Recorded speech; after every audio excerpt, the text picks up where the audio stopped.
اللہ ہی کا اختیار ہے پہلے بھی اور بعد میں بھی، اور وہ دن وہ ہوگا جب کہ اللہ کی بخشی ہوئی فتح پر مسلمان خوشیاں منائیں گے۔ اب وہی جب رومی غالب آ گئے تو مسلمان بھی خوش ہوئے، اور دوسری طرف سے مسلمانوں کو بھی بدر کے موقع پر فتح نصیب ہوئی تھی، تو دو خوشیاں جو ہے وہ جمع ہو گئی۔ اب یہ جو بھی قوم اس دنیا میں، اب دیکھیے اس میں فتح، ایک قوم فتح ہوتی ہے اور دوسری مفتوح ہوتی ہے، اس کے بہت سارے اسباب ہوتے ہیں۔ ایک تو اللہ کی طرف سے جو بھی آتا ہے، ظاہر سی بات ہے اللہ کی طرف سے آئے گا، لیکن اس کا یہ مطلب نہیں کہ اللہ کی طرف سے جو بھی ہو رہا ہے اللہ کی طرف سے ہو رہا ہے اور ہم جو ہے وہ بالکل ٹھنڈے ہو کر یہ کہیں کہ یہ تو اللہ کی طرف سے ہے، بس اب نے ہاتھ پاؤں نہیں مارنا، ایسا نہیں ہے۔ قرآن میں ہے کہ جو بھی خیر ہوتا ہے اللہ کی طرف سے ہوتا ہے، اور جو برائی تم کماتے ہو تمہارے اپنے ہاتھوں کی کمائی ہوتی ہے، جو بھی ظلم تم کر بیٹھتے ہو، ٹھیک ہے نا۔ اور اس کی وجہ کیا ہے کہ ہمارے جیسے کہ عوام ہوں گے ویسے ہی حاکم ہوں گے۔ ابھی اللہ کی حکمت ہوتی ہے کہ قوم کو تھوڑا جگانے کا بھی کام ہوتا ہے، وہ تلک الایام نداولها بین الناس، اس میں یہ بھی فلسفی ہے، حکمت ہے کہ یہ جو حکومتوں کا یہ جو چکر چلتا ہے آج تک، جب سے یہ تہذیبیں بنی ہیں سویلائزڈ، وہ والا وہ پورا ایک نظام، کوئی ایک قوم جو ہے برسری اقدار نہیں رہی ہے آج تک، پورا کوئی یہ بھائی فلاں قوم ہے اور اس نے جو حکومتیں کی ہیں ابھی تک وہی چل رہے، ایسا تو نہیں ہوا۔ پوری دنیا کے جغرافی بدل گئے ہیں، پوری بڑی بڑی جو ہے وہ سلطنتیں بنی اور بگڑتی گئیں، اور اب آگے کون سے نقشے ہوں گے وہ تو فیوچر ڈیسائیڈ ہوگا، اس میں ہوگا۔ تو یہ چلتا ہے یوں گول چکر میں، تاکہ ایک قوم برسری اقدار مسلسل رہے گی تو ظاہر سی بات ہے وہ جو ہے وہ ظلم ڈھاتی ہے، لیکن ایک قوم کو دوسری قوم کے ذریعے سے اللہ تبارک و تعالیٰ دفع کرتا ہے جب بھی کوئی قوم ظلم کی انتہا کرتی ہے، اور اس میں اللہ کی حکمتیں ہوتی ہیں، ٹھیک ہے نا۔ اور اس وقت جو ہے امت جس قسم پرسی کے حال میں ہے اور غلامی میں، اس کا یہ اللہ کی طرف سے جو بھی قوم اس وقت غالب ہے پوری دنیا میں جس پر، تو اللہ کی طرف سے ہے نا، وہ تو ظاہر سی بات پتہ بھی نہیں ہلتا اللہ کے حکم کے بغیر، لیکن اس میں یہ نہیں کہ بس یہ تقدیر ہے ہم ان کو قبول کر لیں، بلکہ ہمارا جو ہے اپنا جو یہ بلنڈر ہے کہ ہم اللہ، وہ جو مولانا مودودی صاحب نے لکھا ہے کہ عصائے موسیٰ بغل میں ہے اور یہ رسیوں کو دیکھ دیکھ کر ڈر رہے ہیں، کانپ رہے ہیں، ان کو یعنی ہمیں اپنی اہمیت کا اندازہ نہیں کہ ہمارے پاس اللہ کا کلام موجود ہے اور ہم کہتے ہیں لا الہ الا اللہ، اس کے باوجود بھی وہی مٹیریلزم کا اور انسانوں کا اور مادے کا خوف اور مادے کی محبت، مادے کا ڈر، انسانوں کا ڈر۔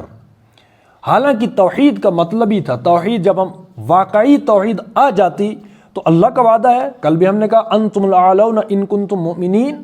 کہ غلبہ تو بہرحال کس کا رہے گا؟ اللہ کا، اور اللہ کا وعدہ جھوٹا تو نہیں ہوتا، بار بار اللہ یہ قرآن میں کہتا ہے، یہ وعدہ اللہ نے کیا ہے، اللہ کبھی اپنی وعدے کی خلاف ورزی نہیں کرتا، مگر اکثر لوگ جانتے نہیں ہیں۔ اس کے ساتھ مشروط ہے اللہ کا وعدہ، وہ مشروط کیا ہے کہ اللہ کی حاکمیت کے تحت یہ اپنے نظام چلاتے کہ نہیں چلاتے، انفرادی اور اجتماعی، اس کے لیے جد و جہد کرتے کہ نہیں۔ اب ہمارے دلوں کا حال اللہ کو معلوم نہیں ہے، معلوم ہے نا کہ یہ کیا کرتے ہیں۔ اب اس وقت جو بھی ہم رونا روتے ہیں نظام کا، یہ کا ماحول نہیں وغیرہ وغیرہ، وہ ماحول کریٹ کون کرے گا؟ وہ تو صاحب کتاب امت جو کہتے ہیں کہ ہمارے پاس اللہ کا کلام ہے، بھائی اب اللہ کا کلام موجود ہے تو اس کے لیے ہم نے کیا کیا تو اللہ کو معلوم ہے۔ اسی طریقے سے جو مثال ہے کہ اگر کوئی مرد جو ہے موت کے قریب ہے، کھانے کو کچھ نہیں ہے، بھوک سے مر رہا ہے، تو پھر اس کو حرام کھانے کی بھی اجازت ہے، لیکن اب اللہ اس کے دل کا حال جانتا ہے نا کہ جب اس کو خنزیر مل گا کتنا کھاتا ہے، اس کے اندر کی نیت کیا تھی، 1 کلو ہڑپ کرتا ہے کہ جان بچانے کے لیے 1-2 ٹکڑے اٹھاتا ہے۔ اب وہی ہے کہ ہم اس آج کے جو حالات ہیں، یعنی اللہ کی حاکم، مطلب اللہ تبارک و تعالیٰ کا کلام موجود ہے ہمارے پاس اور اس کا کہیں کوئی چلن نہیں ہے، آؤٹ آف ڈیٹ کر دیا ہے نا ہم نے خود کہ نہیں یہ جو آج جو ہے جدید دور ہے وغیرہ وغیرہ۔ اس کا اللہ کو معلوم نہیں تھا کہ 21ویں صدی بھی آئے گی، 22ویں بھی آئے گی، 23ویں بھی آئے گی، زمانہ کتنا جدید سے جدید تر ہوگا، ٹیکنالوجی کتنا بڑا دھماکہ کرے گی، اللہ کو شاید معلوم نہیں تھا۔ اس لیے جو ہے قرآن جو ہے اس میں جو نظام ملتا ہے ہمیں، یہ جو ہے اپلیکیبل نہیں ہے نا، ایکسیپٹیبل چلو مان لیا، لیکن بہرحال امپلیمنٹ ہم نہیں کریں گے اس کو، اور اس کے لیے کوئی جد و جہد نہیں کریں گے. کیوں؟ 21ویں صدی ہے نا، اللہ کو شاید معلوم نہیں تھا، تو ہم پریکٹیکلی یہ کر رہے ہیں. لیکن ہمارا صرف یہ مس انڈرسٹینڈنگ ہے، ناسمجھی ہے، اور وہ کیا ہے کہ اگر اس وقت ہم یہاں رہ رہے ہیں، جہاں بھی رہ رہا ہے، جہاں بھی پوری امت جہاں جہاں رہ رہی ہے، اللہ کی طرف سے صرف آزمائش ہے کہ اللہ کے اس کلام کے لیے، جو اس کلام میں جو نظام کا ایک چیپٹر ہے، اس کی اقامت کے لیے کیا کرتے ہیں. وگرنہ اللہ کی شان کن فیکون والی ہے نا.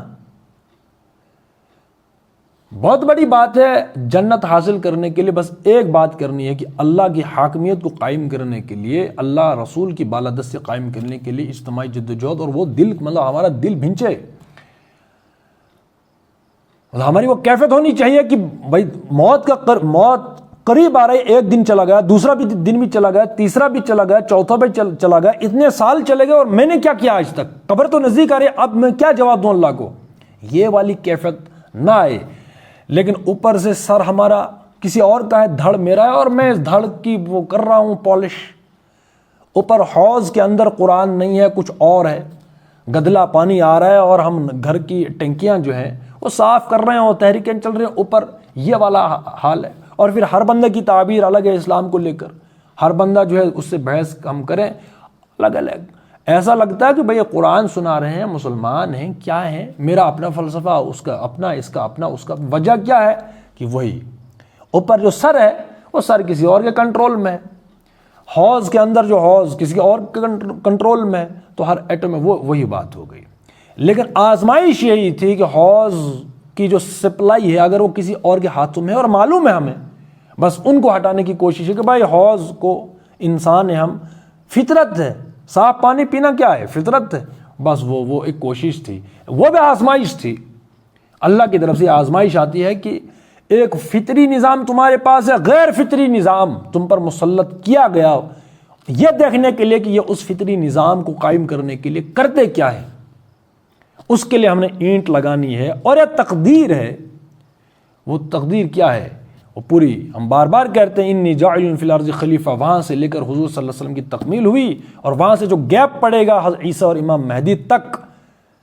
یہ اس میں ہماری آزمائش ہونے والی. وگرنہ اللہ تبارک و تعالیٰ کی جو شان ہے، اللہ نے اتنی بڑی کائنات بنائی، انسان کو تخلیق کیا، اور جتنے بھی دنیا میں ہم نام لیتے ہیں فرعون کا اور پھر اس کا اور پھر اس کا اور پھر اس کا ہٹلر کا، یہاں جتنے جو بھی 2-4 نام بڑے بڑے ہیں، ٹھیک ہے نا، تو ظاہر سی بات ہے وہ بھی انسان ہی تھے، ٹھیک ہے. تو یہ ساری کی ساری کیا ہوتی ہیں؟ وہ آزمائشیں ہوتی ہیں.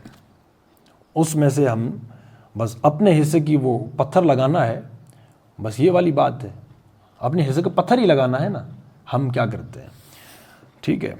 تو اللہ ہی کے اختیار ہے، اللہ ہی کا اختیار ہے پہلے بھی اور بعد میں بھی. اب یہی ہے اختیار پہلے بھی بعد میں بھی، مطلب جب عیسائی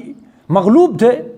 اور جب مجوسی غالب تھے، اختیار اللہ کا تھا، تب بھی اب بھی. یہ صرف کیا ہے؟ وہ آزمائش ہے، اللہ کی حکمت ہے. یہ تلک الایام نداولها بین الناس، لوگوں کے مابین یہ جو ایام ہیں، یہ جو دن ہیں، یہ جو زمانہ ہے، دور ہے، یہ چلتا رہتا ہے. کیوں؟ ایک قوم کو دوسری قوم کے ذریعے سے دفع کرتا ہے. اور جو حامل وحی ہوتے ہیں یا جن کے پاس کتاب ہوتے ہیں، ان کے لیے صرف آزمائش ہے ان کے لیے.